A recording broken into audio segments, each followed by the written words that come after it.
Hey guys, Richard, not at Riding's Room here, once again doing my latest Star Wars book review, so way behind on schedule. This one I must have read, I don't know, October last year, as I'm filming this in March 2023. I'm just walking my dog, and this is the exact same path I took when I did my last review, such as the Republic/Imperial Commando trilogy, would you call it? One series of 5, 6? No, it's 5, 4 Republic, 1 Imperial. So yeah, on to it then, the main attraction. This is the book Dark Lord, The Rise of Darth Vader. This was actually the second, not counting the Phantom Menace Junior novelisation, which I didn't realise was Junior at the time. This was actually the second book I've ever read. Ugh, my bloody dog. Anyone got any tips how to stop the dogs eating grass? Please tell me. My dog just does not stop. He makes me feel ill after, but he keeps doing it anyway. Ugh, bloody dog. So yeah, anyway, then, onto the book as a review. So, yeah, third Star Wars book I ever read, not a second if you don't include novelisations. First one was Labyrinth of Evil in 2005, and then Rise of Dark Lord, the Darth Vader one sometime after, and I'm pretty sure... No, this was the fourth one including novelisations, because of course I read the episode 3 novel when that got released not long after the film, or I read it not long after the film, but certainly not before the movie. I had enough spoilers in 5 leading up to, which I really should have avoided. And the Lego Star Wars and the internet, can't blame Super Shadow for this one. So yeah, Labyrinth of Evil, which I've already reviewed, and which is like a nice tie into episode 3, and then the Dark Lord book, which is set a few weeks after, perhaps, where it certainly starts a couple of weeks later. Well, no, it starts right on Order 66, but yeah, let's go into it. So basically, plot here is, well, the idea is Darth Vader is, obviously now mutated in the Darth Vader costume, having to adapt to his new life. You know, he's lost everything, and of course his body's been ruined as well, while he's still trying to learn dark side secrets with his dream of killing Palpatine one day and taking over for himself. And yeah, he's got pretty much nothing else to live for. This is his life. So basically, again, I've mentioned this in to my friends before.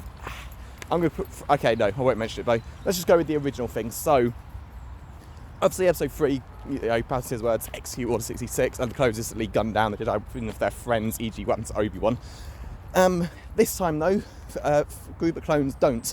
You know, there's a bunch of Jedi on a mission with them during Order 66, during Avengers Sith. Order 66 happens, and they say no. You know, they don't. First, they doubt whether it's a real order or not, because it could easily be a separatist trick, and even still they don't believe it's the right thing to do, so they don't, which is great. I mean, yeah, as cool as it was that Cody had no issue gunning down Obi-Wan in episode 3, they're clones, they are different people. No matter how friendly they can become the Jedi, they're serving the Republic no matter what. And of course, what I always like about this choice is the clones make the wrong decision knowing they've got a choice, and in here these clones say no, it's wrong, we're not going to do it. So yeah, sometime after so they help a trio of Jedi escape. Oh, my dog's going into the water. Let's hope the geese don't attack him. So yeah, episode 3 happens. They say no. These Jedi escape, and of course the report gets back to the heads at the new Empire. And of course Darth Vader is sent to find out what's going on, and the clones admit, yep, we refused to do it. Could have been a trick, but either way, it's wrong. You know, Vader's like, you had your orders. Why didn't you follow them? It's like, what? Every Jedi deserves to die because a few tried to, arrest Palpatine? No way. And I love how they say, we'll accept punishment, but only from, a person with authority, not some lackey of the Emperor. And I love that, even at the beginning, Darth Vader gets no respect. I mean, that's what I love about episode 6, spoiler for the original trilogy here, when Luke is carrying, Darth Vader's, a dying Darth Vader away. Obviously, everyone's on a mass evacuation of the Death Star because the shield's been blown up and the rebellion are in the way to blow the thing up. But no one shows any interest in Darth Vader whatsoever. He's just nobody even seems to care about him. I mean, yeah, Vader's not exactly liked among the Empire, but how no one gave a damn about him. And similar thing here, these clones show no respect to some lackey of the Emperor. Of course, he basically decides to kill every clone as punishment. They decide to, they're like, okay, fine.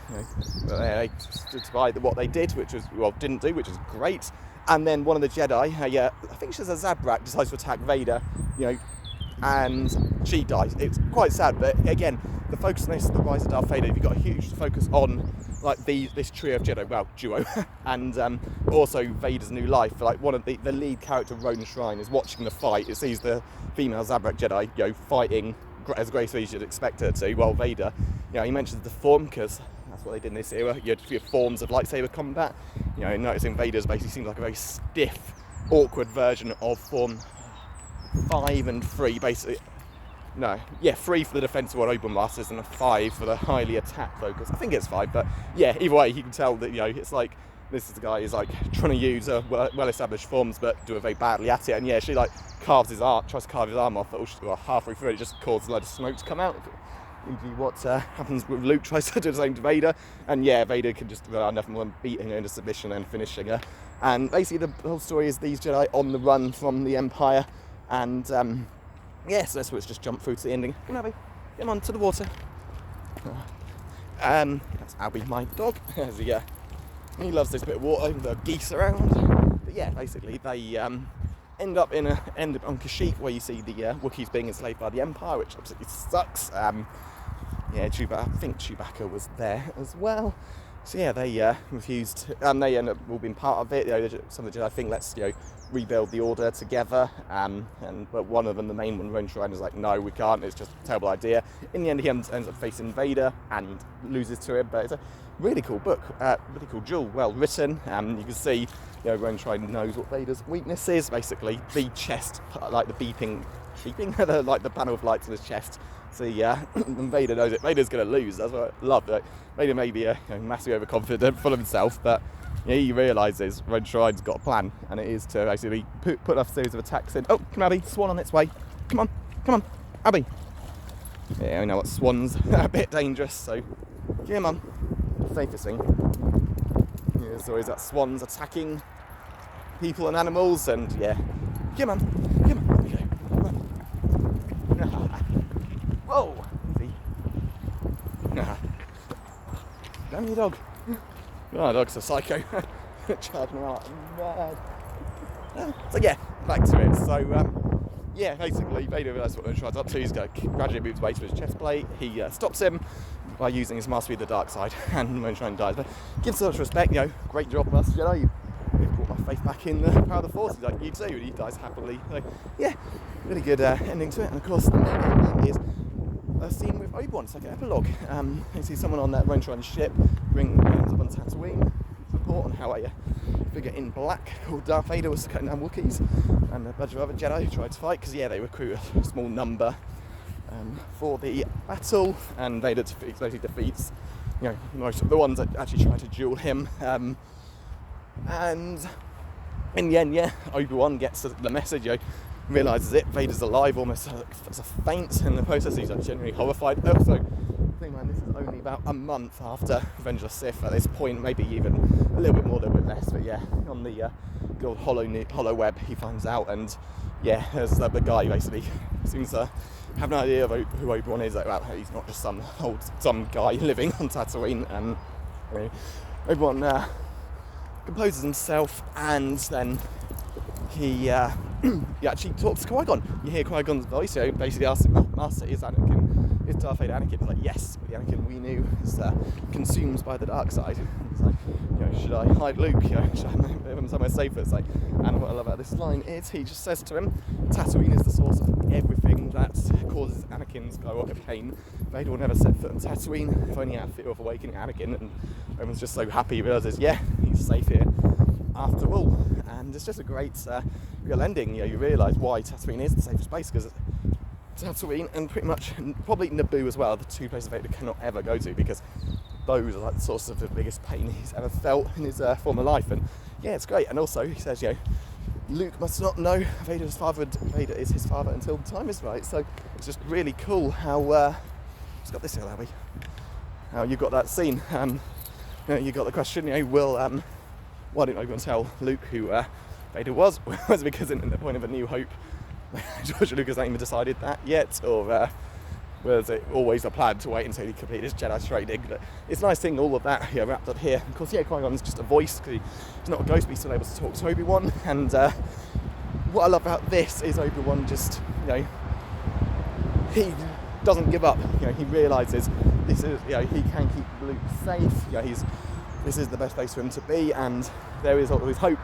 And and the other part of the ending is the surviving Jedi realise banding together to defeat the Empire will not work, at least certainly not yet. So they realise they could just fight the Empire doing their own thing, join the one of the Jedi says she'll become a pilot for the Empire and just try and learn everything about them. Obviously, the skills and defects, which is what a lot of Empire soldiers did.